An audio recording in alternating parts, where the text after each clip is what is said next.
traditional custodians of the land in which we're all standing on.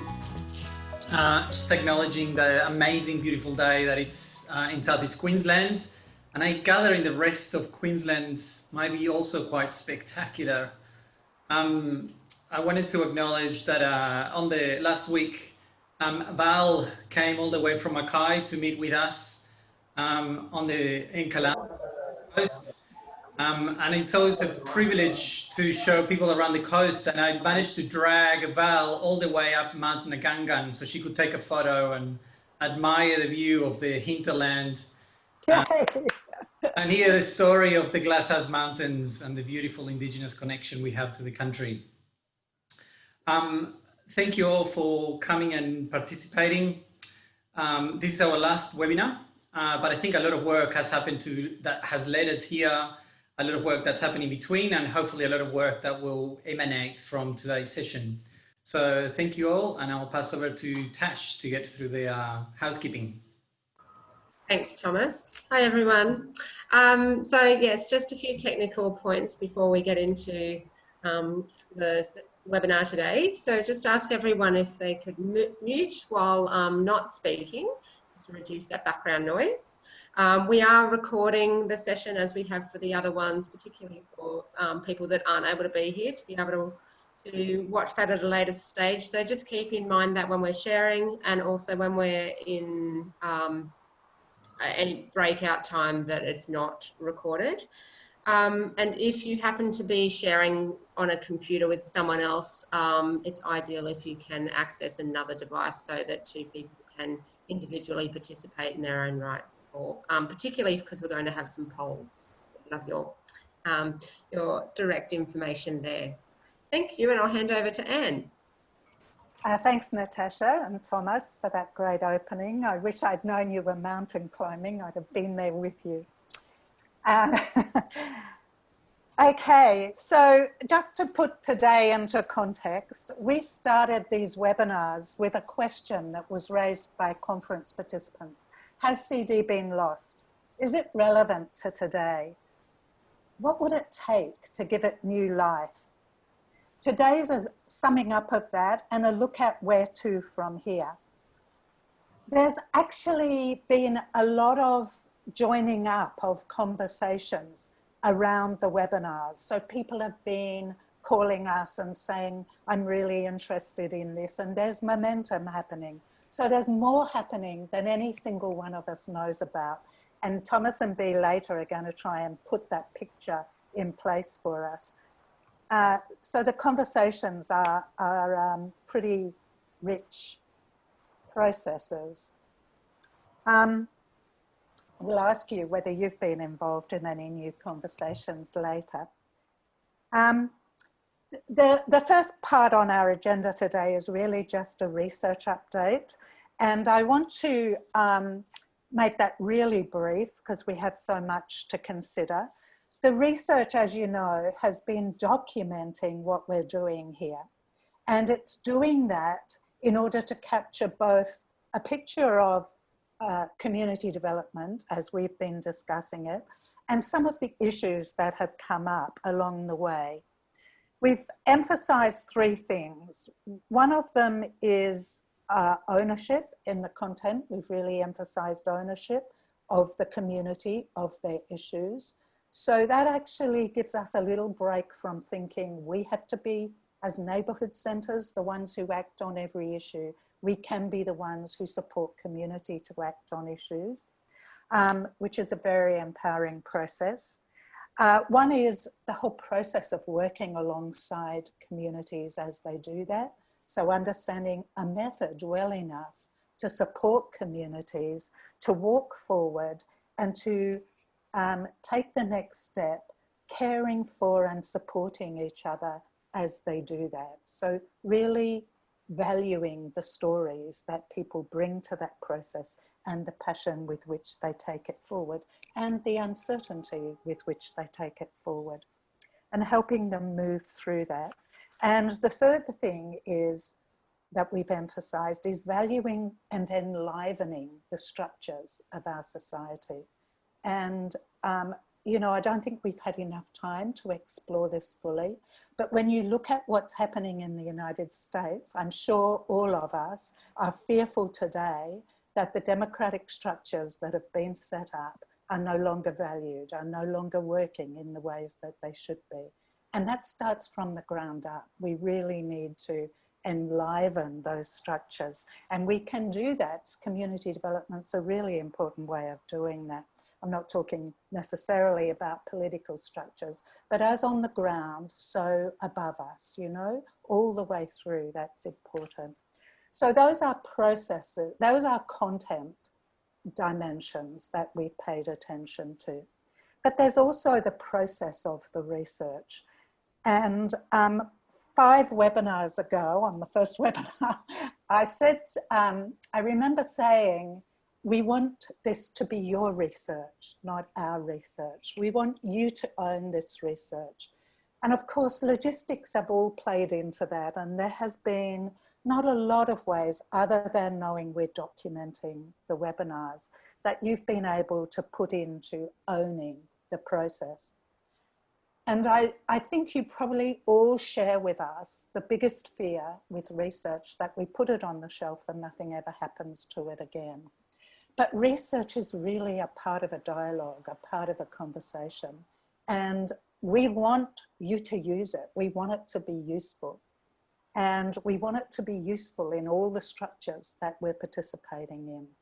So in the sense it parallels the CD journey, that the research journey is yours, it is QFCA's, it is to be used by you. We want to make it useful for you.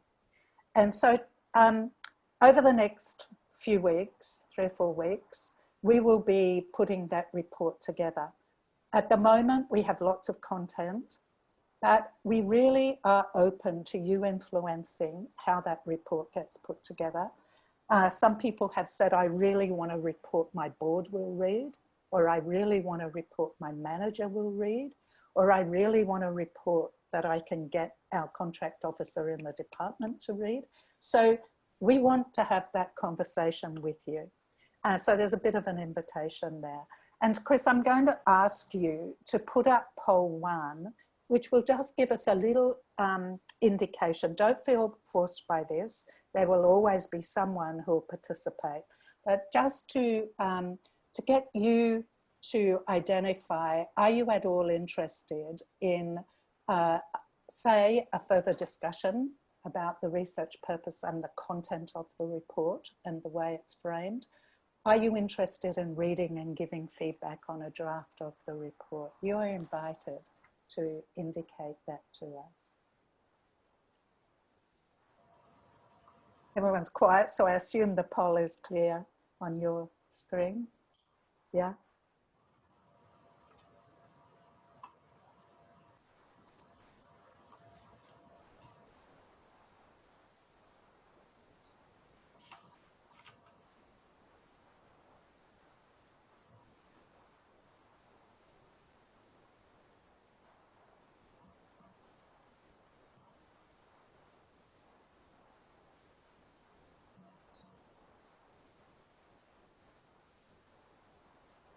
Are all the answers in, Chris?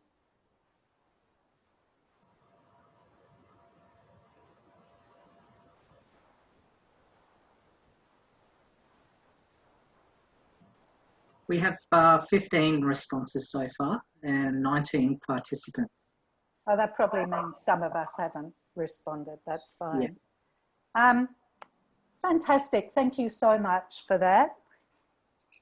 I'm going to introduce now the next, what we want to do here is have a discussion about whether the webinars have enlivened any new conversations in your neighbourhood centre or in your networks. And I'm just wondering whether we do that in a breakout group or we just do it together in this plenary. I'm inclined to think we can do it together. We're not a huge group. Does anyone have a very driving need around that to break out into small groups? No, I see shaking heads. All right, so some of us have had conversations with people in the neighbourhood centres we engage with, and we're interested to really try and find out, including conversations about, well, I don't really agree with that understanding of community development, or I don't know about this. We're really keen to know what sorts of conversations are going on that we're not privy to. So over to you.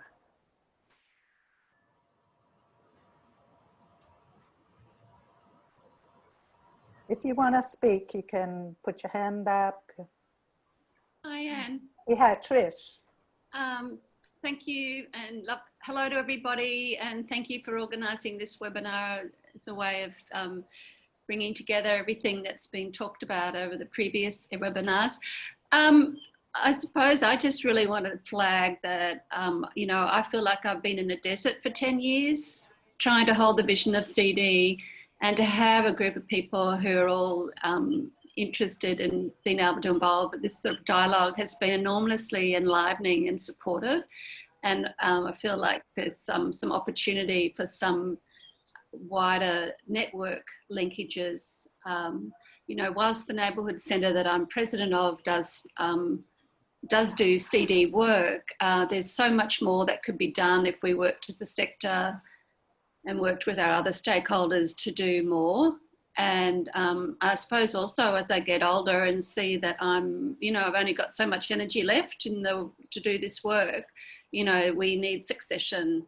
So, you know, how do we keep this growing and getting stronger? So there's some of the questions that have arisen for me, and sort of the conversations that I've been having with different people in the network. So. Good points, yeah. Really good points. Who else is having or hearing conversations? Well, I'm just reflecting on a conversation Mark and I had the other day. Mark, is it okay to reflect on a bit of that? Yeah, we're just sort of talking about how when a project sometimes starts out as a community development project and people respond to it so strongly, it ends up being like a service that's happening for the community. And so then the workers get stuck in supporting that service, which started as a community development project, but now essentially can be really a service. And so we lose however many hours of that practitioner to the service that wasn't really that's not their job in a sense. Like, their job is to support and help facilitate the growth of new citizen-led activity. And so it undermines our capacity. That was just, Mark, did you want to add something to that as the other half of the conversation? No,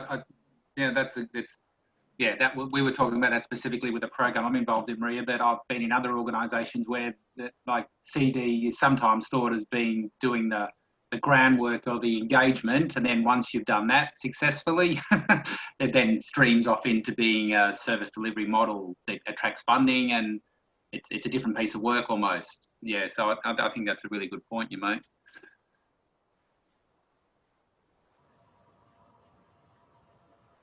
Have other people experienced that particular issue? Is that common? Yeah. Has anyone found ways around that, or what helps at that point?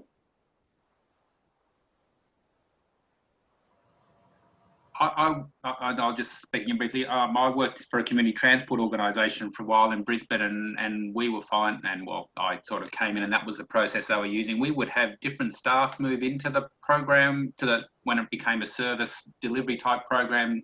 Different staff would move in and do those roles, and the other staff would move into different areas. So I don't know if it was half creative thinking, half necessity because of small staff numbers, but that might be one way to still try and not lose that practitioner's focus. Yeah, although it avoids the the central issue, which is that it has become a service, and you get an organisation that's full of service deliverers, and you know, it becomes hard to change the structure of the organisation. I think this is such a common issue and a really good one to raise. Okay. Can I follow up on that? I mean, you know, the original funding for neighbourhood centres was they put a community development worker in a community, and then they spoke to the community, and then people said, oh, we need this and we need that. And so neighbourhood centres then ended up getting service delivery funding for the things that the community wanted happen. And then suddenly your neighbourhood centre's dealing with your most vulnerable clients, and your volunteer that were at the reception lounge are no longer skilled enough to deal with the difficult issues that walk in through the door, and suddenly the neighbourhood centre is going in a new direction. And so I think the challenge inherent for all organisations is how do we maintain CD as the overall direction and still have these services part of what the communities ask for, and hold those for them as well. Great. I would just kind of add to that, in that Trish was just saying, yeah, how do organisations hold their community development framework? Well, I guess that depends if they have that as their core values and vision as an organisation. And what I've kind of observed is that the funding often determines and dictates what the organisations end up doing, or what their kind of values are, rather than what their core vision is. And I guess it's one of the reasons why I like working at Community Plus and have been here, because they do commit to being a community development organisation, and the longer I've kind of been here, and with the kind of and the management that we have at the moment, there's a stronger kind of commitment and emphasis on that. I certainly do not think that we're doing that, completely, perfectly by any stretch. But the conversations are happening, and through COVID, it's actually been an opportunity to kind of take stock and rethink the way that we're working, and working developmentally has started to be more of the language that we are using as a team. And the other thing I would say is that I'm just really encouraged that QFCA are actually taking up this conversation and lifting up CD in neighbourhood centres, because, yeah, I think it is on the majority kind of lost as a practice. We do get very caught up in the busyness of the doing and the responding to other agendas, whether it's Grandparents' Day or Multicultural Australia's Lantern Luminous Parade, or, all of those things. They're doing things for kind of, others that, and it serves a need. It serves a need for keeping us busy and feeling like we're doing something. But, yeah, takes us away from working with community on citizen-led work. Yeah. Thanks, PJ. That's great. Could I make one comment? Speak here. I guess some of the conversations I've had within my own organisation, as well as with others, is how important the community-based services within neighbourhood centres are within localities. They have carried, I guess, a very important role, and they're very accessible. But we know that the CD stuff has gone by the wayside, and that this is what the purpose of this is. So it's about, I think it's important to reinforce, this is not about changing and getting rid of services. These are some of the things we're talking about. It's about running developmental processes parallel to the services, and that to that's how we need, that's the work that we need to kind of reinforce. And we also know that not everyone can do this work, that it is something that sometimes people are able to grasp and are interested in, but some are not, and that's okay too. So I think this is some of the things I've heard and some of the conversations I've had.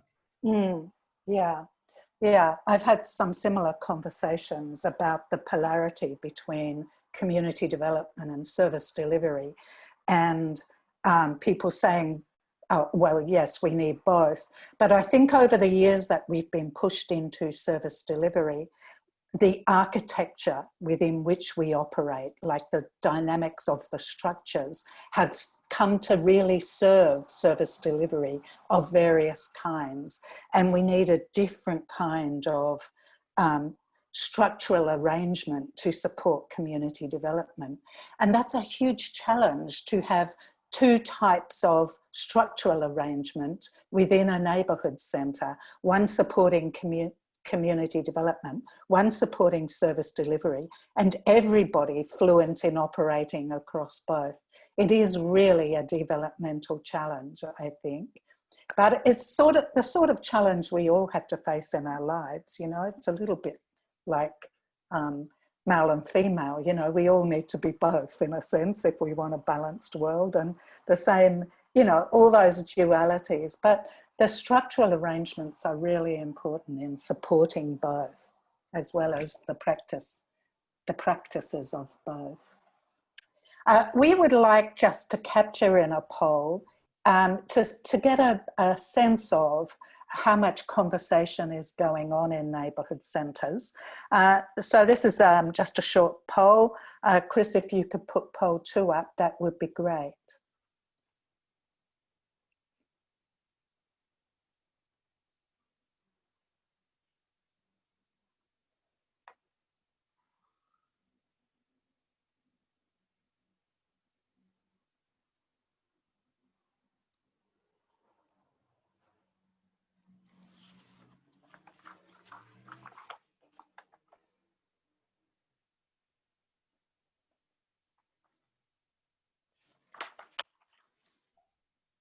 And I'm just asking a question on the last multiple choice. I wasn't sure what that one meant. I'm mostly talking about with colleagues about things I don't understand. I do not agree with or understand. It could be either of those. Because I put that one in because probably the people who are still here are talking about community development as something that they really want to engage with. But I have also had conversations with people who've said, oh, I think we do service delivery, we don't really want to do community development. Okay, all right. Or I think we do community development and it's not that they're talking about there. Okay. So I don't agree with that definition. And Okay. I think that's a legitimate position to hold and something to identify. Okay, so I probably answered wrong to that question, but anyway. Whoops.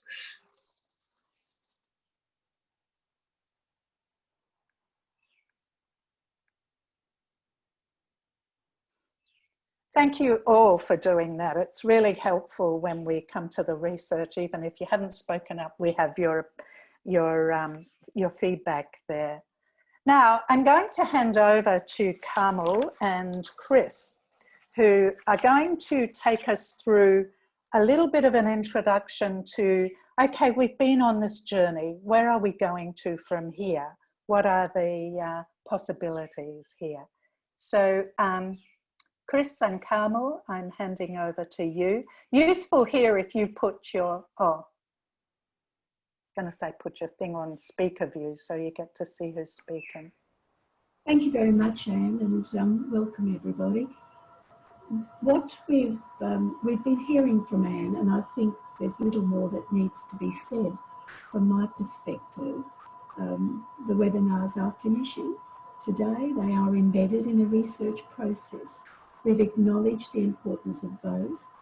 The last few comments that were made, of course, are very interesting, and I would very much love to be involved in that discussion about how service delivery and developmental work can support each other methodologies, but today is not that time.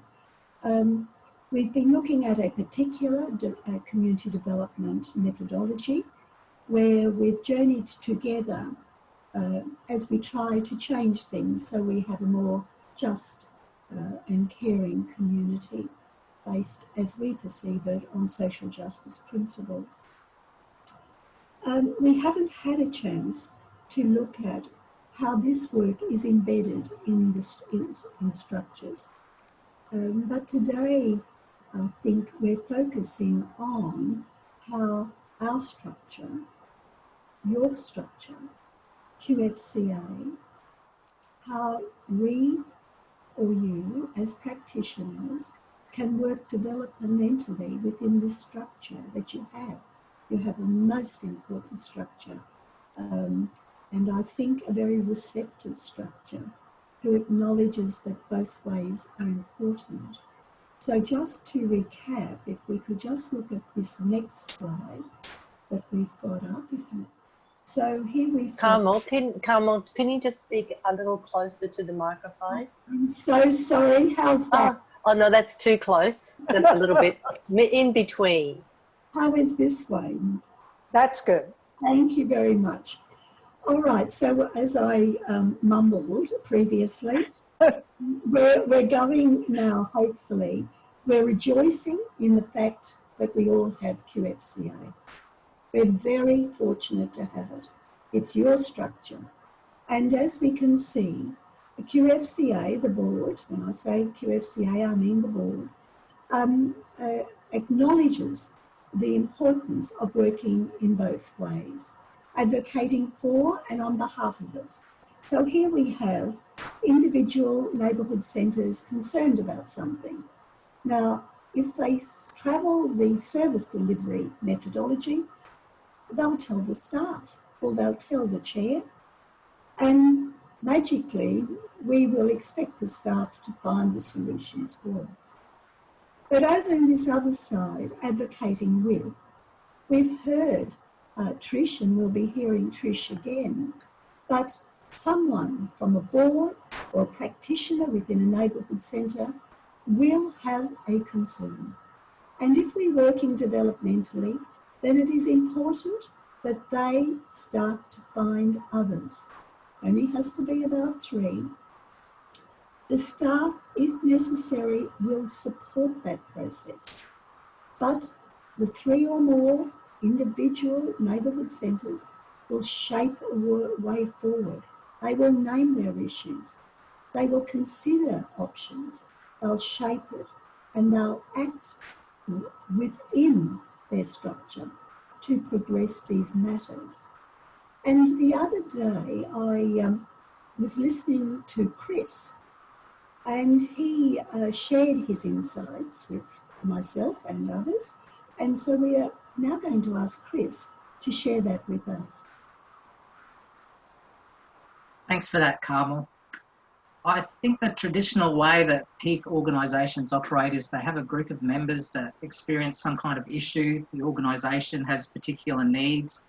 And so then they go to that peak organisation, and the peak organisation tends to come up with a service delivery response to that need. They might be around funding. They might go to government and say, our members need this, and you give us X amount of dollars to deliver this program to help our members.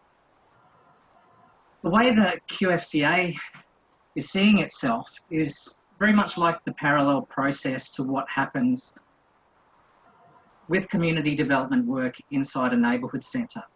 So inside a neighbourhood centre, the community development worker gets alongside community members, helps the group consider the issue and possible ways forward, helps them shape some kind of action and progress it.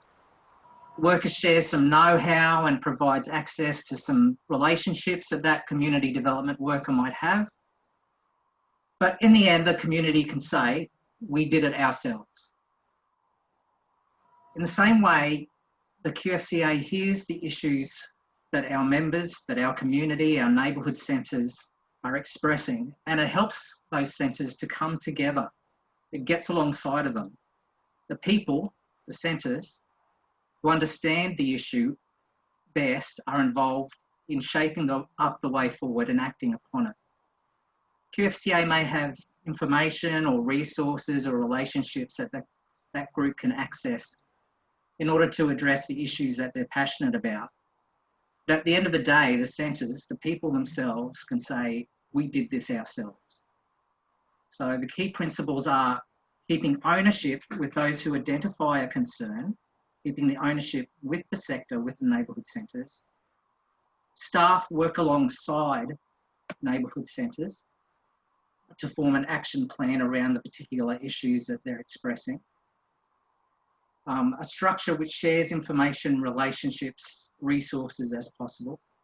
And the concerned group shapes and progresses the responses to the issue. Carmel, did you want to speak more? I think that's Chris.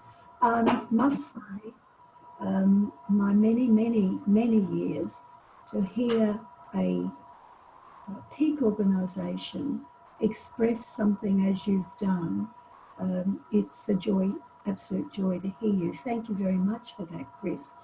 And now today is not our day, the people who've struggled and cried and, you know, whatever, as we've attempted to plan these webinars. We really want to hand it over to you. And so I think firstly, someone is going to introduce you, Trish, I think, because I think you've got something to say. And as a member of a board, that management committee, we're very keen to hear it. So who's going to, does everyone know Trish, or someone going to introduce Trish for us? Anne is. Oh, well, look, I think Trish can I think she's already herself. introduced. Yeah, she's already introduced. I will say, just as way of introduction, that Trish and I worked for a while together some years ago to try to establish the coalition of community boards and get boards really thinking about how they operate. And I know the deep passion Trish brings to board work. So Trish, we're going to hand over to you. Oh, thank you, Anne and Carmel. Yeah, so I'm the president of the Neighbourhood Centre in Deception Bay. I've probably been that about 12 years. And not because I'm, really because I want to hold that CD vision in the organisation, and I haven't found anyone to take it over. So if anybody wants to, I'd be really happy to hand it over. In fact, Mark was on the committee with me, 12 years ago. But in the process of, in the new board that we established, we did actually have Susan Black as our president initially, and she developed a community development framework for the organisation. And we've held that as a very important organisational document to inform the way that we do everything, whether it's service delivery or, our CD work. But that having the document doesn't mean it actually happens. But before I go on to that, I just want to park that to the side, because I actually want to say I'm a bit of a fundamentalist. I actually think a neighbourhood centre is such an important organisation in a community. I used to manage the youth program in Deception Bay, and when I got there and saw the role of the neighbourhood centre, I thought, I can't do this work in this community unless I'm partnering with the neighbourhood centre. And we had a great CD worker there, and the organisations worked beautifully together, and so much could happen because we used our organisational power to engage with the communities to do what the community were asking for. Now, people come and go, and so that's one of the organisational issues, is that, people move on and you get new people in and they don't necessarily understand that. But back to the point of the neighbourhood centre is such an important leadership role and can make community development work if it holds that as its overall vision. And then, of course, service delivery can sit underneath that. So that's my position. CD has to actually be the overarching, and we're looking at ways of how we might be able to put it in the constitution, embed it structurally in the organisation. But I just want to give an example. When COVID shutdown came, we know, we've got lots of services that have established in the wake of the work of the Neighbourhood Centre and the youth program. But when COVID came along, they all shut doors. You know, they walked out, and we're standing there going, what about the community? Like, how do we empower the community to deal with this issue? And so our focus was, how do we keep the doors open even though the government's telling us to shut down? You know, so we took a very different tack because of our commitment to working with the community, and people volunteered, and, you know, all sorts of things happened as a result of us doggedly saying we are not a service that will shut down. We are central in this community. But as a president, there are, you know, we have great people on our board, but, you know, CD is like, oh, that's Trish's thing. So even though they are interested in it, they don't really, you know, probably to my fault, I haven't taken them through training. So when I came along and got involved in this, I thought, oh gosh, we as a sector could organise board training around CD and why it's so important. And then my other thing about CD is that, you know, CD helps the community deal with its issues of poverty rather than us just being that charity model. So that's a really important thing for the organisation to hold. So, you know, and then of course you get directors, and some love community development, some don't. And so how do you then work with somebody who's just not in that paradigm? And, you know, obviously that's through your recruitment processes, but, you know, there's a whole lot of structural things you need to have in place. Your recruitment process, your induction, your professional training. There's so many things to get it happening. And then of course the CD worker is often not in a very senior position. You know, we don't get a lot of funding. So structurally, you know, so how does a CD worker tell other senior staff how to do their job in relation to changing the way that they focus and work with their clients? So that's why it's really got to be very well held at the board level, at the director level, and then across the staff in the ongoing training, dialogue, part of the induction and stuff like that. So we haven't got all of that in place, but in a way, this process has inspired me to go, oh, there's a way through this action learning that we've been doing over 10 years. This is what we could actually aspire to do, not only for our organisation, but also the sector. So I'm very, you know, keen that something comes out of this work so that we can keep having this dialogue. And as an organisation, I've already spoken to our board, and they're really keen that we stay engaged in this process and happy to put resources and time into supporting the sector to develop this. And so that's just a little bit. And if people want to contact me, by all means do, just get my email address from Chris, and I'm happy to hear from you. Okay. So, Trish, you're suggesting that what you'd like to see driven, or you'd like to be part of driving forward, is the overarching framework, or the board, the organisational framework, or the board processes? Well, I think there's work at many levels. And I think if we could develop a strategy which articulates the work at the different levels that need to be done, then we can pick, okay, so let's work on this and that. But, you know, I've just, you know, I have the picture of this is what needs to happen at every level. Let's get that in down. place. Yeah. And you're inviting people who may want to work with you on that. Yeah. For the sector and for their own organisation. Yeah. Yeah. I mean, just to let everyone know, we did have a CD subgroup with some of the professional CD workers who are running this course. But when I saw what they were doing sector-wide, I thought, well, rather than just work individually, we need to be working with the sector to do this. Yeah. And so so we've put that aside and going, no, we want to work at the sector level with other organisations, you know, where we all learn from each other. And then obviously we can then do that in our own organisation. Yeah. So maybe some people would like to respond to Trish in this discussion.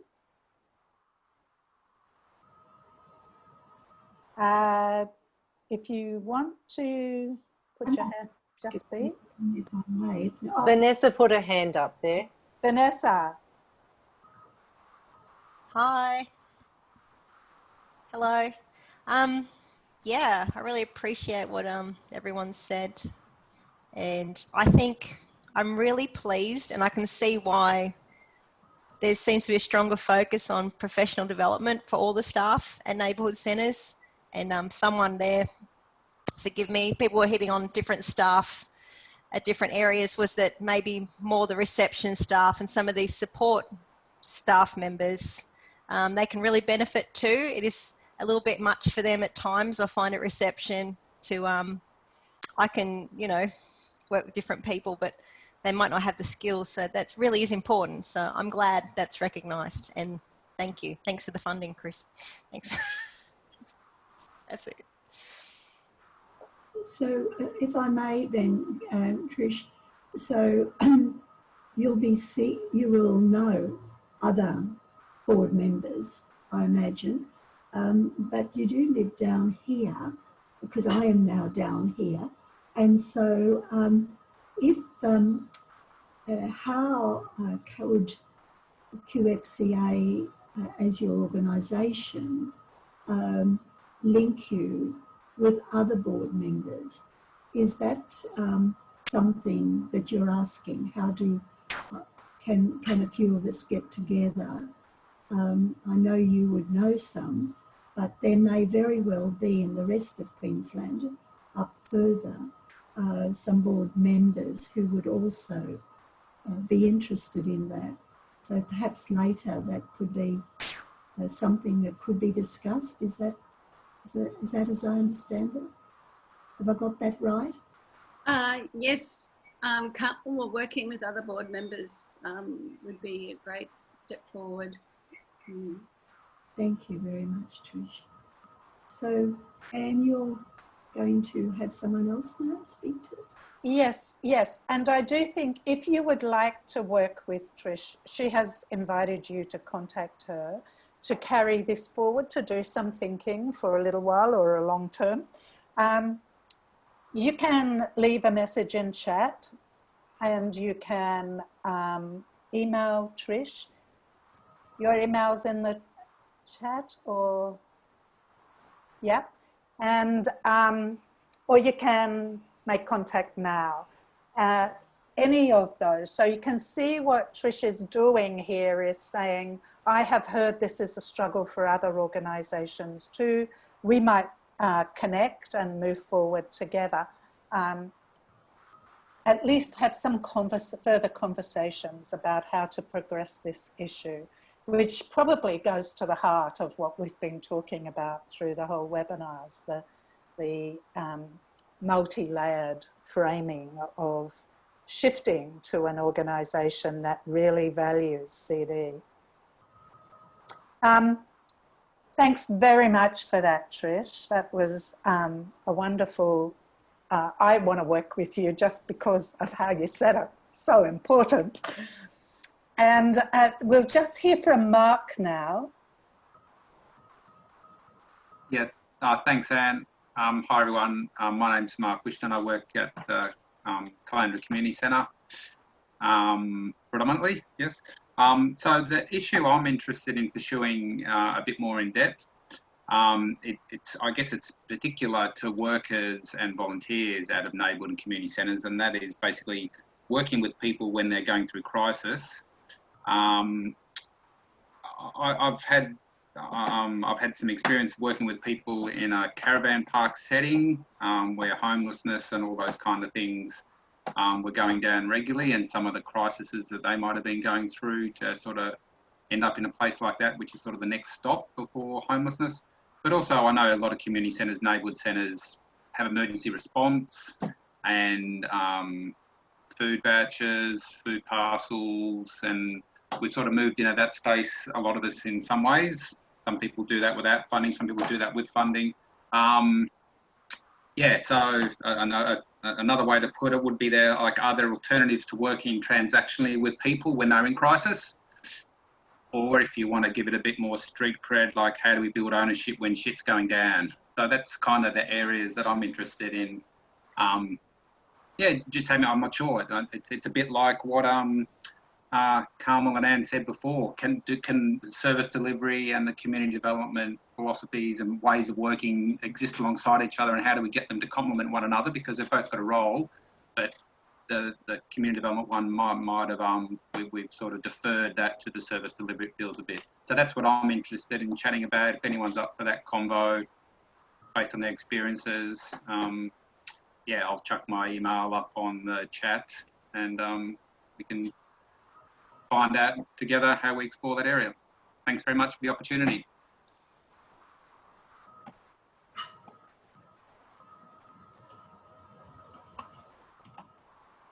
Well, thank you very much, Mark. Now, I'm sure that's going to interest a lot of people.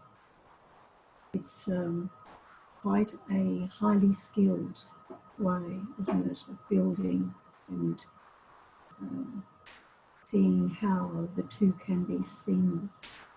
So, Anne, we've now got someone else, I think. That'd be lovely. Who have we got? There have been a few people who've suggested they'd like to work on something. So same process, please leave an email, Mark, and do respond if you're interested on chat now or by email later. And now I'd just like to introduce Paula, who's also expressed through the chat in the last webinar that she had some issues she'd really like to talk further about. Can I hand over to you, Paula? Yeah, sure. Hi, everyone. I'm Paula, and I'm currently working at Benarawa Community Development Association, and we're based in Graceville, in sort of southwest Brisbane. So that's the context where I've been working for a while now. And I guess the issue that I was party or involved in the last conversation was around training and mentorship. And I guess Benarawa has a very long history, over 30 years now, of doing community development within the local area and beyond. And I guess this is, you know, we've really looked at as the organisation and valuing this. It's valued from the grassroots up all right through the organisation. And it is at the core of everything that we do, or we try to, and we don't do any service delivery as such. We do project work and so forth. But I guess as part of our strategic plan, which we just reviewed or just last weekend actually, it's actually put down saying that this is one of our strengths, and particularly in relationship to this conversation and some of these webinars and other conversations we've had in other years, is saying, well, this is a real thing that to share and celebrate that practice through training and mentorship as a possibility. So that's something which I've really been passionate about and sort of keen to explore with other people about, and other organisations, about what that could look like. We have trialled, you know, alongside people like Dave Andrews and PJ, and I think a few other people, Deanna, through the Praxis group, to have a CD yarning or learning circle. So that's in tradition of how we do things at Benarawa. We tend to have learning circles or yarning spaces where we share ideas around best practice. So that's one of the possibilities of maybe reigniting that space again and looking in to see what evolves from those conversations. But yeah, if anyone's interested in the issue that seems to have come up a lot for people, saying look, they want to learn more about community development, or want to sort of have a space where they can really reflect and share the challenges and complexities of the work within neighbourhood centres as well, and balancing that out. I'm really happy to hear from people and others. And I can put my email address down if that's the best way. That's probably the best way to contact me. That's wonderful, Paula. Thank you so much for putting that forward. It has been a core issue, and I'm certainly interested in getting alongside that. It's you may be flooded with yeah, there has been. It's Maria here too. I'm just agreeing with that. I think there's quite a lot of interest in that. Anyway, I mean, I'm happy to. I love all these topics. I wouldn't know where to begin, but anyway, Well, I think they cut across. So, you know, particularly what Trisha was talking about, and you know, they interact, and what Mark was talking about. I think, yeah, it's all very relevant. So it's, you know, it's just a matter of time. Yeah, Yeah. And obviously, we're a really small organisation, so we work in partnership with others. And I think, you know, obviously as a community development association, it's all in line. And I think it really helps having that support from the organisation as a whole. So yeah. And I think with QFCA walking alongside with us, it's going to make the cross connections. It's going to help with all that. Yeah. Which is just tremendous. Yeah, and it is exciting. Like, I think, yeah, there's been that opportunity through this COVID time to really take a hold, and particularly following that community development conference and those conversations we had over a year ago now. So it's exciting to see what the next space is, and yeah, hopefully that, you know, we can move forward. Yeah. So Paula, in terms of the training element of that, I mean, people have been asking for training.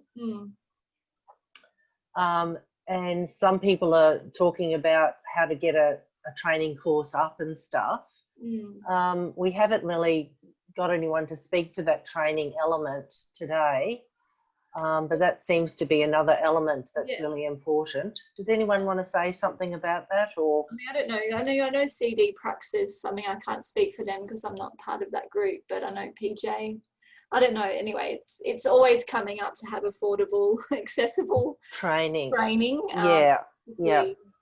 In a time-pressed world, but yeah, I'm not sure in terms of our capacity to do that. You know, but obviously, and I wouldn't feel comfortable personally doing.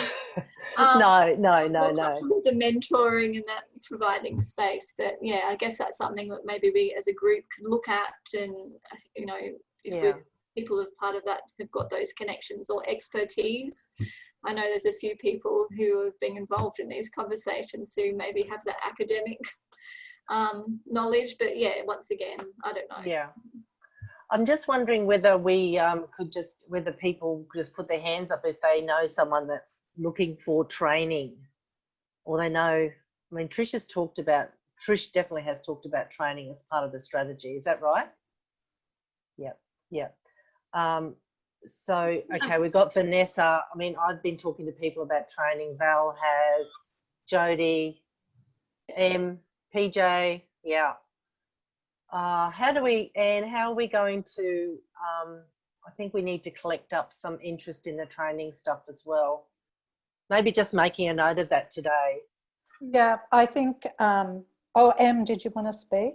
Oh, I was just really curious to create some space to hear more about what we mean by training and those really different kind of learning needs across, or interests across. I think that does link into Trish. I love your strategy idea where we can kind of start to unpack and tease out some of the different interests and skills and passions of different people across the sector. So that might help us again just to crystallize a little more what we can concentrate our resources on.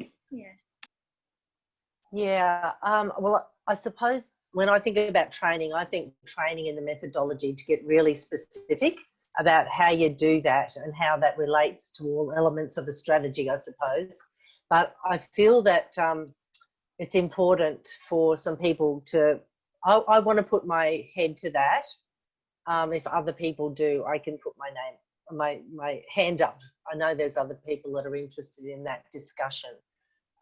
But we sort of would need to unpack it a bit. But when I talk about what I'm interested in training, it's about how community development can be trained as a module, not as a methodology, I should say.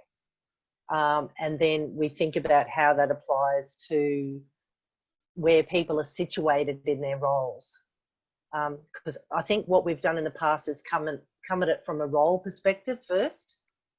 So we said, what are you on the management committee? What do you need to know? I feel like in order to strengthen, like to move forward, given the foundation we've laid here, if we start first with the method and then look at the contexts. Anyway, that's the sort of conversation I would like to have with people. Em's nodding. Trish was saying yes. I'm saying yes, Maria. Em's saying yes.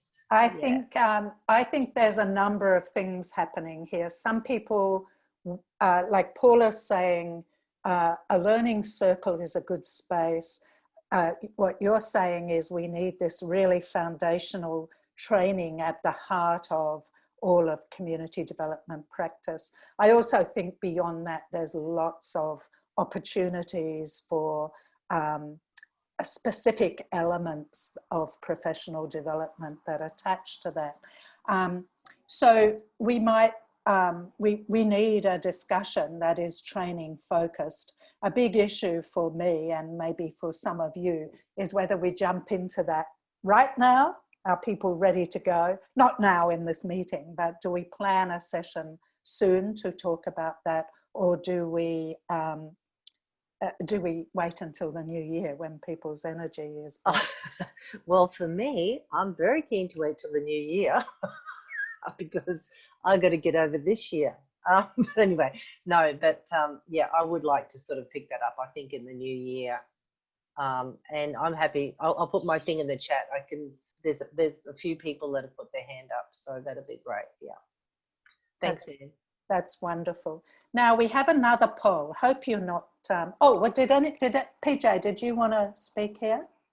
I just wanted to say that, yeah, I am aware that Praxis have been running some community development training funded through Brisbane City Council. The two trainings that I know that have been offered are full, but what I was going to say was that I just think there's real value in CD training for neighbourhood centre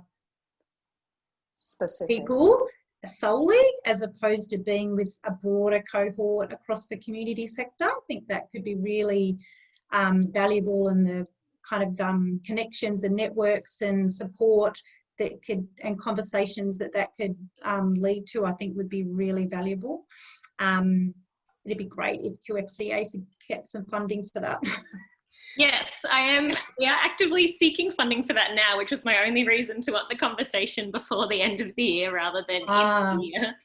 Because we are trying to think that through around how can we develop resources for the sector-specific resources around. That's what's going on.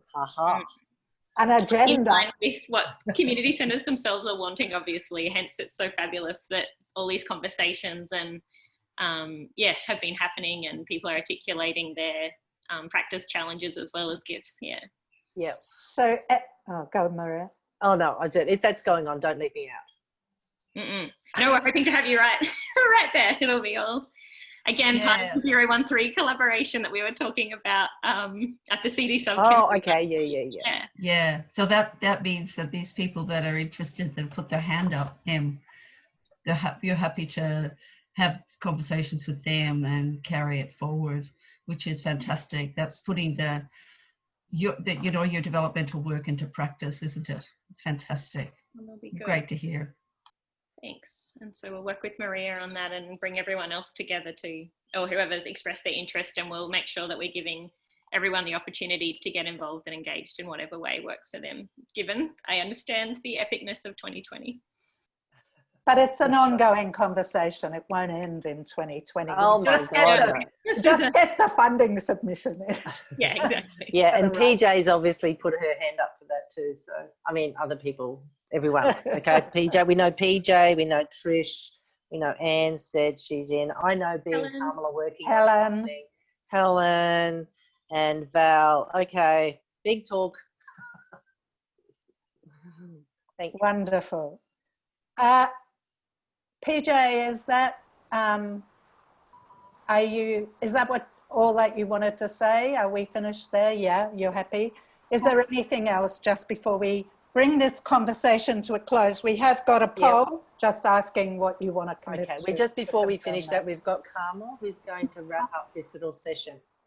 It's probably, although I'm reluctant to say it, but you should also be aware that in central Queensland or northern Queensland, there is a structure which actually has developed over a number of decades, a very practical training program, and it's contextualised within the group that it works with. And at one stage it was accredited by the state government, and they chose not to do that. But often we hear of the initiatives down in southeast Queensland, but it is also important to know that very senior practitioners have developed a very practical way of looking at a methodology within the context of the way people are working within their organisation. So we should give that to you as well. Back to you, Anne. Were there slides you were going to use to finish off, or have we finished that conversation? Have our speakers finished? Yes, I think so. Yes, our speakers are finished, yeah. Planning to do this, but we can easily press on. I guess if just to summarise, what we see on the right is QFCA, an innovative, energised structure which does acknowledge that both ways of working are important. This is incredible that a peak body is acknowledging this. Many peak bodies don't, or don't even know what another way is. And so we have the staff here, as we've heard from Chris, if necessary, supporting the neighbourhood centres in relation to the structures. We're talking structures here, to work with them to consider options. What we haven't addressed, and we've run out of time, is when we have all these initiatives occurring, how are they held into the structure itself? Now, those of us who have developed and thought about the importance of stabilising and structuring have quite a bit of training around that, but we have chosen not to share it because we've run out of time.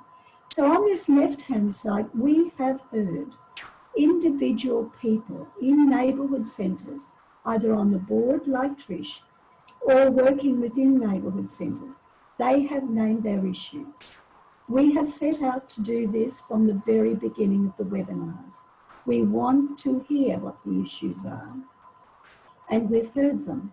And they will be in a research report, and we must be very careful that the research report does not happen like most reports, sit on a shelf and gather dust.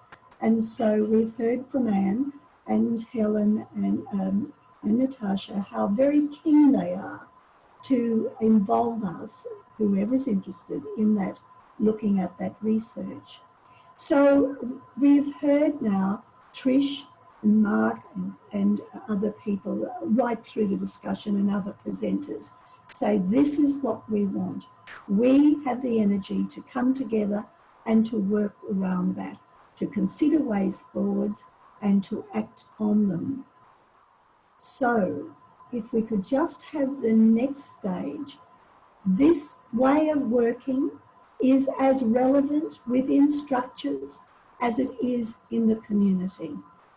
This way of working will keep the ownership with the peoples who have identified it, the Trishas. The staff will walk alongside. They will work alongside given the amount of resources they have. Some groups will need far less support from the staff than others. We have heard today people whose leadership is there. They are working this way. They are ready to take leadership. So they don't need to be dependent on staff, but they do need to have discussions as to how their matters will be structured into QFCA.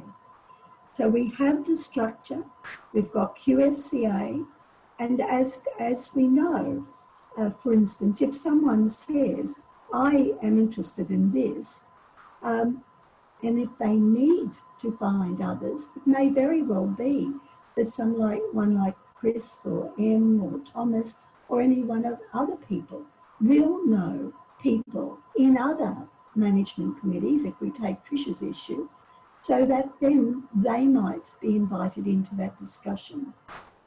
But what we're hearing right through the webinars, whether we're working as practitioners with people, citizens in our communities, wanting to work with them as they change the structures, the programs, the systems which impact on their personal pain and which disadvantages them enormously, so that they don't have to fit into structures which will impact on them. We've heard that, we've looked at it in the webinars, and now today we have seen how concerned groups within our very own structure, the practitioners, the board members, are now keen to shape and progress those issues. So structuring, stabilising the work and structuring it is a training module which needs to be very well understood. Otherwise, all this energy will dissipate. So I hope I've summarised that, and thank everyone. It is not here we've got then, that we will have the neighbourhood centres who see the issues and want to progress it. We will see a structure who acknowledges the importance of the voices within our structure, QFCA. And so together, the neighbourhood centres and the structure will be able to say, we did it ourselves. So well done, everybody. And now I think we're going to move across. Can I? Oh, sorry. There's just a poll to finish that off, Carmel. My apologies, as always. Can I talk while we're doing the poll? Can you put the poll up and can I make a comment?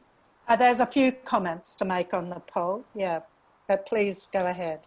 Okay, thanks, Anne. So Carmel, I'm hearing you talking about how we structure in our discussions with QFCA, who's totally on board, I know, with walking alongside, but I'm not sure. I know there's a CD subcommittee, but I need to know more about that. Are we going to talk about that a little bit in a minute on the webinar today? Anne, aren't we? Are we talking about how we're structuring in? No. Okay. Well, you can talk about it. We're going to do this poll, then we're going to be. Okay, I think B's going to cover that. That's good. Yeah. Yeah. Okay. Thank you. Okay. This is just to confirm some of what you've heard, and that you've been invited just to express interest in the issues that have been raised. Interest in moving forward with the okay, because there's training and mentoring are in the same one. Yeah. Yeah. They might start off together and then they might diverge. All right, well, that's covering two topics there. Student CD placements, I think we can leave that one out for now. That hasn't really been Didn't raised. speak to that today, but definitely people are talking about that. People are talking about it, yeah. And I think CDM boards and incorporating CD structurally will see those as both in the same group to move forward for now. At the moment, okay, yeah. Oh God, I don't know. I'm going to vote.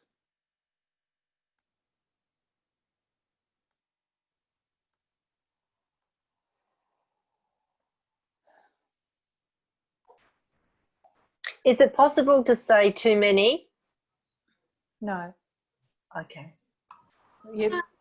Are you ready now, Anne, to invite? Can I just ask a question? Yes. Is there any chance of sending that to the people who aren't here today that have participated in other webinars, because they may well be interested but life presented itself and they couldn't be here today? Yeah, I think that's the intent. M's nodding.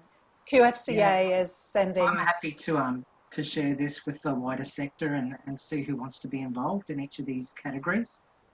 So this could be that broadening out moment, so it goes through the e-newsletter to see what new energy is. Great. Yeah.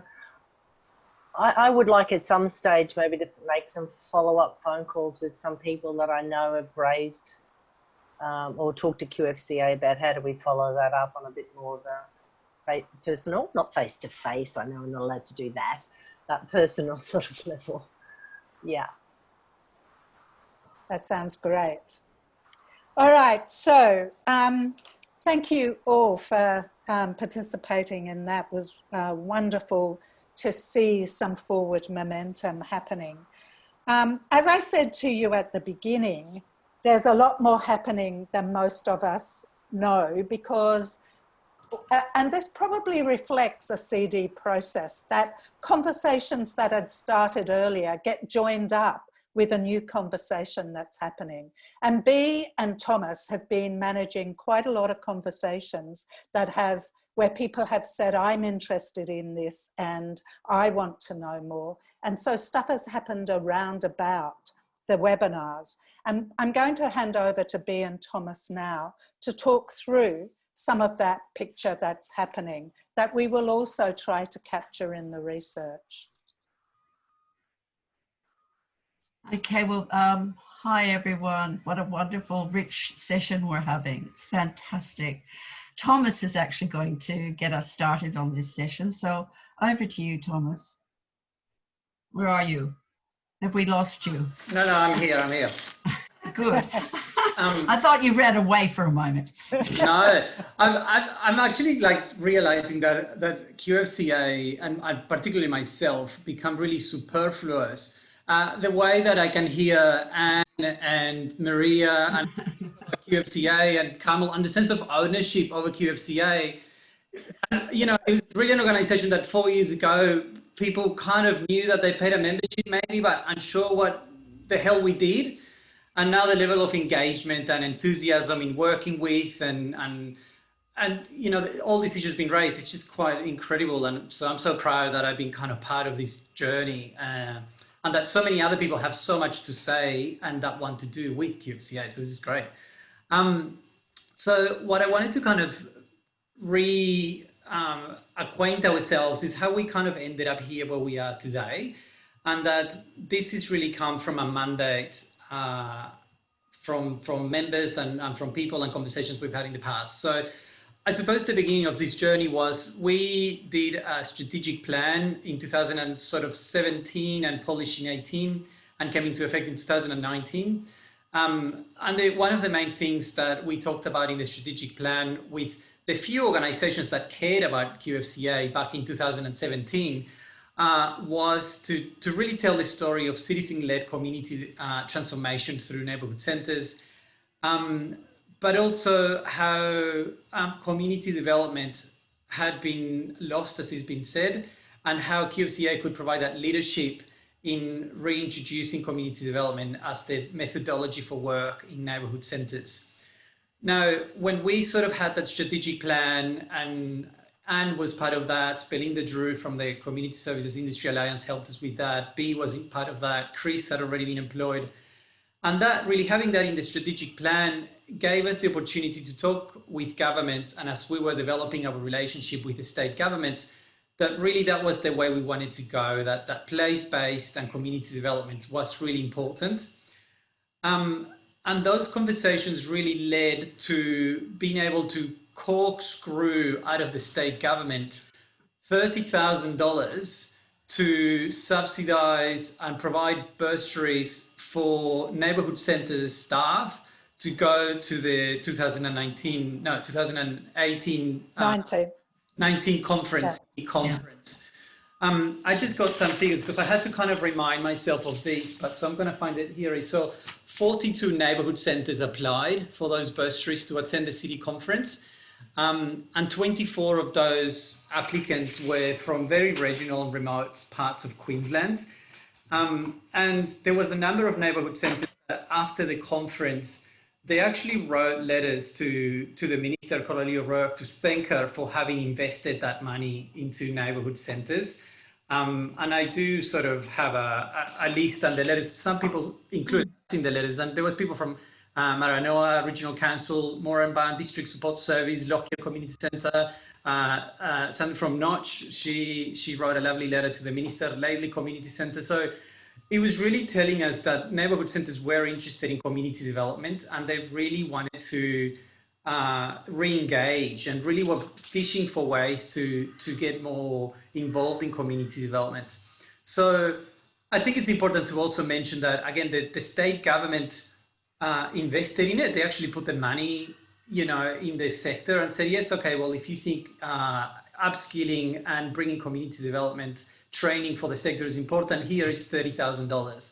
So again, that's a testament of the working relationship we've been able to broker with the state government and really move away from some kind of adversarial, arm's length, distrustful of government, to saying, look, this is what the sector is saying, how can we work together? And yes, although we might have issues around funding and other directions, they are kind of chipping in and listening to what we have to say. So when we look at this, what we have in front of us, so, the strategic plan, we started to move in a community development direction. That was coming from the membership itself. There's those discussions with the Department of Communities. The Department of Communities obviously was listening and engaged and manifested that by giving us the money. And then at the conference is when there was a conversation about neighbourhood centres.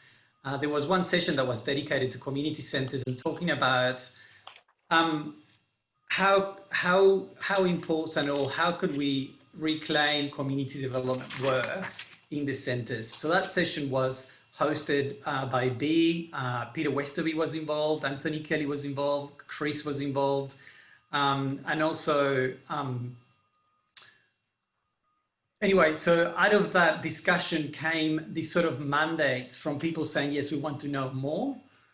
And how can QFCA help us progress this idea? So going back to everything we've heard today, QFCA has been sort of doing that 013 or that community development process and saying, what do our members, or in our case, our community, want to do? And then we will find resources to do that with you. We're doing it with those people involved. So Anne, B, Maria, they're doing it because they value the work and they're committing their own resources, personal time to do it. And also people like Anthony Kelly. But B, maybe I'll let you take over from that meeting at the conference and then how that developed into the city subcommittee and how that kind of got progressed. Right. Okay. Thanks, Thomas. That was a great overview of how this work has been evolving slowly, I guess, over the last couple of years, and this is how it happens. It's the small steps moving forward. Yeah. So at the workshop, Chris and Jenny, who were sitting on the QFCA board, were given the job to carry this question and these questions that were raised at within this CD workshop. We seem to have lost a practice. Some of us don't even know what the method is anymore. There are so many barriers. We don't know how to report on it. A number of those sorts of things. They said, help us to work with us, help us, it was. But, going back to QFCA, QFCA responded and set up a CD subcommittee.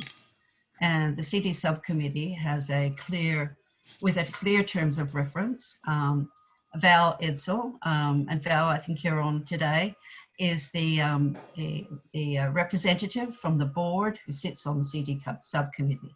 And as you can see here, the membership of the subcommittee is, we have 2 neighbourhood centre representatives. One is from Deception Bay Neighbourhood Centre. Jenny from New Farm has resigned, left the position, so that's vacant. We have 2 representatives from City Queensland. That's Emily McConaughey and Heather Ellis. We have our senior practitioner and member, which is Carmel. It's been very invaluable to supporting the work. Peter Westerby is an external advisor, and we are resourced by Chris, which is fantastic. Now, the work of the subcommittee has been, I guess you could say that the work has involved structural work as well as it has project work. And of course, the structural work initially was to establish the committee, establish the membership, make sure the terms of references were adopted by QFCA and the mechanisms were all in place, because the subcommittee is accountable to QFCA. And then, of course, a wonderful, wonderful opportunity was presented when Griffith University, I think we've got the next slide, have we, to come up here, made a very generous offer to support QFCA in this important agenda by providing some resources. And we, through that proposal, we established a research task group and established the partnership with Griffith to run the webinars. And this is the last one. Now we've all heard very clearly what the purpose is of the webinars, and we know that there will be a report, and of course there's other movement and action, which I'll recap in a minute. But the research team has been, membership has been Helen Betts, who's from Griffith University, and Ingamells, Helen and Natasha are what we call the research team, and the CD team is Maria, Carmel and myself. And we've been working with immensely hard, I might have to say. That's sort of describing it lightly, to stage these webinars. And but there's no doubt that it's made a huge impact in terms of engaging the sector around understanding more about what it is that we need to actually deal with if this practice is going to be furthered or move forward. Okay, that's one. And while that's been happening, we have another project, which was, it's not here yet. That's the one with Anthony Kelly. He actually made a wonderful offer after the conference and saying he would be prepared to run an experimental education project with neighbourhood centre managers. The reason being that developing a developmental program within your neighbourhood centre has a number of layers to it, and the manager is in the key position to be able to facilitate that. So they have to be able to understand the micro work that goes below them and the macro work that's above them in terms of with the management committee, etc. And that project has taken a little bit of time to get off the ground. It's experimental because it's we're running it on using Zooms. There's only 6 neighbourhood centres. The neighbourhood centres who are involved have been those that have said they were ready to explore this. So Deception Bay, Nunda, Caloundra, Mackay, Port Douglas and Emerald. So there's been it's wide across the state as what was able to happen. And that's in its second, first formal session has been completed on that. And then of course, we also had a CD focus group. I don't know if we've got something up here about the focus group or if we lost that one, which is we provided the opportunity for those people that were involved in the conference CD workshop to actually come together and get an update on what QFCA has, how they've responded, and to provide that way of saying, well, okay, this is what's happened, what next? And of course that opened the door for the small group that came together to say, we want to keep engaged, we want to keep the discussion going. So that little structure, as fragile as it is a very important mechanism that the CD subcommittee will need to support in the next phases of this work, because it's actually the members from within the neighbourhood centres. Now, the latest little bit of work is a mapping project. Now, what the mapping project really is, it's like in any development, you need to understand your environment, you understand who the players are, what's actually happening, who else is interested in furthering community development practices. This is in early stages, but we've had a little session and it has produced, facilitated brilliantly by Maria Tennant. We have identified a number of really important opportunities which will need to be explored, which alludes to the fact is that there will be further work. So the emerging work from what has happened up to date, obviously from we've heard today, number of issues to explore further that Trish and Mark and PJ and Paula have talked about, and of course the training agenda, which Em is very interested in helping with as well. The work of with the focus group, and I guess looking at some of the opportunities in terms of alliances with other organisations. So that sort of just gives you a bit of an overview of the, I guess, the stuff that's been happening around the webinars as well as the webinars. But a very interesting development also is when we set up the experimental education project, Anthony Kelly requested that a letter be written to government to inform them that QFCA is actually undertaking this work. And we've had an interesting response for that. And I'll hand that back to Thomas to talk us through that, and then to, I guess, finish this session off. Over to you, Thomas. Yeah, thanks, Bea. I've just found the letter. So I think one of the conversations that occurred in one of the earlier workshops was around the department and how lack of funding there is for community development, or how the reporting doesn't match up to community development. And I think that's right, and I'm not going to dispute that that is the case. However, what we've been trying to say to the sector is that people at the pointy end of the department do believe that community development is important, and through the new reporting mechanisms that we pitched to them, and also due to some recent state election promises, those things might start to kind of turn around. A couple of weeks ago, I received a letter from the Director General, Claire Nichols, a very lovely letter telling us how wonderful we are. And I'll take all the compliments. I claim them all. But there's one paragraph in particular that I actually wanted to read because it's very pertinent to this. It says, "It is pleasing to hear that the department's investment is being utilised for training and educational purposes, in particular in the areas of participatory development and community development practice. Place-based, resident-led, tailored solutions are integral to supporting communities, particularly those impacted by natural disasters, drought, experiencing disadvantage, or facing challenges. This work is especially important as communities recover from the impacts of COVID-19. So I guess what I'm trying to say is, like, the Director General gets it. The Director General is supporting the work of QFCA, and the Director General backs the works of neighbourhood centres in the localities. I think now the challenge is trying to make that filter down the echelons and layers of bureaucracy, so our work, we can continue doing our work the way we like to do our work and not be buried in bureaucratic processes and reporting and so on and so forth.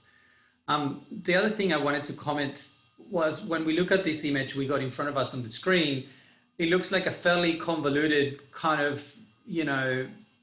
bureaucracy in itself. But I suppose what I wanted to say is that this actually reflects the way we work. It would be so much easier to do top-down work and make a decision and then find a trainer and then go and do it. But what we've done here is all very relational. It's bringing people along with us. It's checking back with the sector. It's finding what resources we have available. It's hearing the stories and then bringing them together so we can take collective action. So this is exactly what it looks like. It's messy and it's slow, but it could be very, very inexpensive and it's very effective. So I think I'm kind of quite proud of the work that it's kind of happened. I wanted to, Claire O'Connor, did I say Claire O'Connor? Claire O'Connor is the Director General. I wanted to just, Bea and Val, you guys been kind of heading the subcommittee, and there was a question from PJ and Maria around how the subcommittee representatives kind of came about. So do you guys want to talk about that? Because I think it's important to acknowledge that how that committee was formed and then steps forward for other people that might want to be involved. Right. Okay. Do you want me to speak to that, Thomas? In terms of the subcommittee, CD Queensland, we did actually suggest that if we're going to have a work alongside and with CD Queensland, that CD Queensland needed to nominate their own representatives. And a request went to CD Queensland, And at one of their planning meetings, the 2 representatives that sit on the subcommittee were actually nominated to be on that.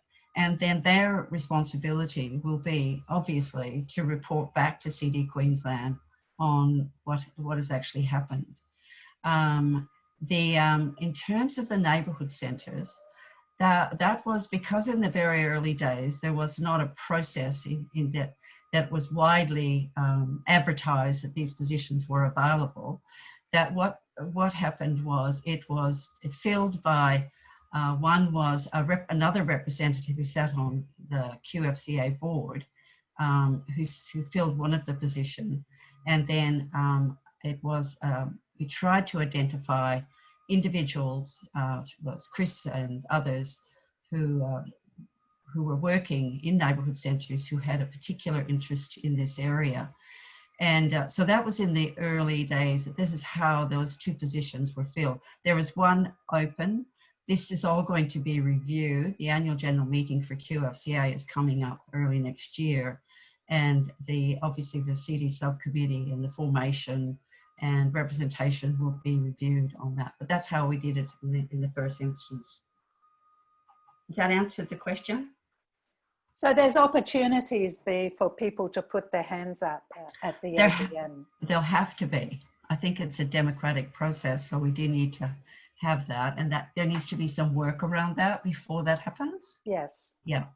And I think this opens a pathway for other issues or subcommittees. So if what Mark was talking about earlier was around how neighbourhood centres tackle crisis intervention, and that becomes its own 013, and that garners its own mandates. We might go through this process again to address those issues. So as the chair of QFCA, what I wanted to say with that is, this has been a fairly open, and whoever is turned up and had something to say, it's had the opportunity to carry that work if that's what they were passionate about, and if they had the backing of some of the other members. Yeah. If I may say also, it's been an honour, Thomas, to serve on the subcommittee, and thank you very much for having me.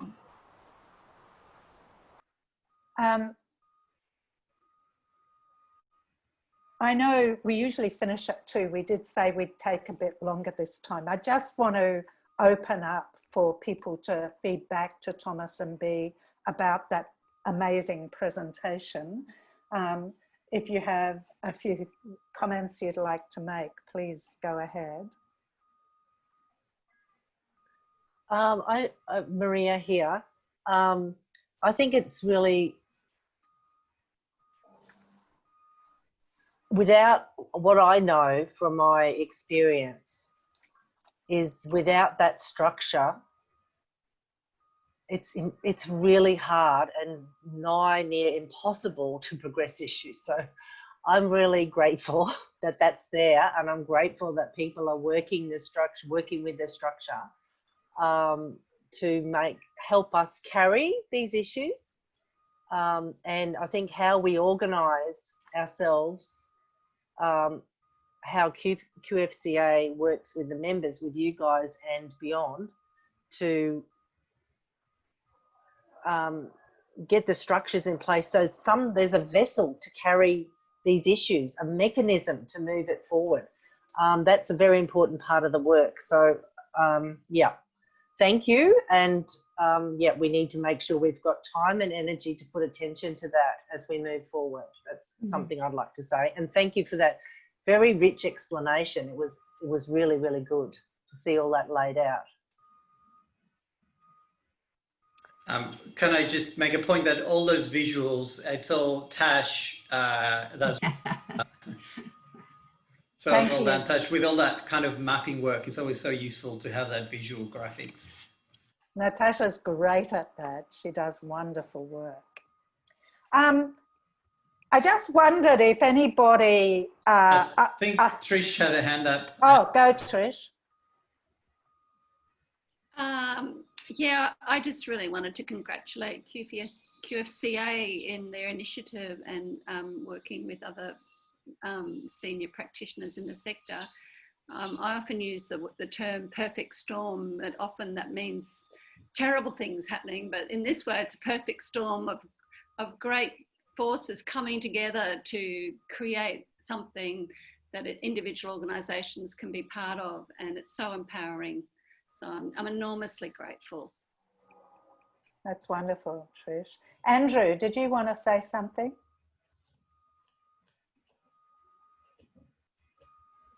Yeah, I typed it into the chat, but yeah, that was a really great graphic with the different groups and stuff. But I was just wondering if I wasn't in this webinar, where would I have been able to see it? Because I think it's really valuable. Yeah. Okay. Just actually put that into the chat there, so it will be available on the email after this, and we have a file share which goes as a link to everyone, which has all of the resources for all of the webinars and recordings. That's great. Thanks, Natasha. I do think that's an important point as well, apart from, you know, like somehow we need to make a few more links to make this all a lot more accessible. And I'm just wondering if, Andrew,